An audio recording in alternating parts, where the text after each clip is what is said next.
paunogumira ndipo pane mhosva yako. Mira wati unokumbira chi?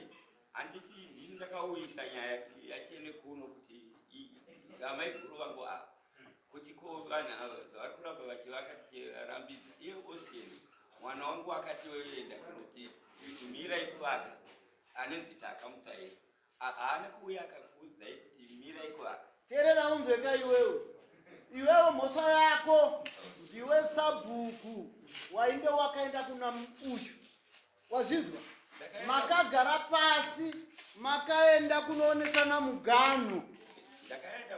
Kana wakaenda sichiwo makatadza hapana zvakabuda nokuti akaramba achipara mhosva, iwewe muyu masabhuku muripo.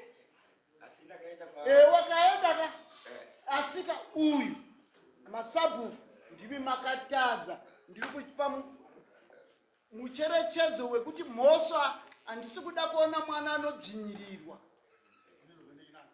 Apa ndiri kutokupai masimba kuti imi dzimwe mhosva musadzigarire, noti kana dzakura dzinokonzeresa. Saka apa kuratidza kuti uyu kana akanga azotoenda uko akuburitsa mazwi yanokura akazotonotsvaga mheni. Ndakubvunza ndikati mheni dzacho unodziziva here? Saka apa naizvozvo ndoti ndo chimiro chiripo mustendi meiwe kumunda kwako, enda unogara panzvimbo pako kana ukapagara 42 years. Iwewe sabhuku mobetserana kuona muganhu, toona nzvimbo yamunokwanisa kupa uyu.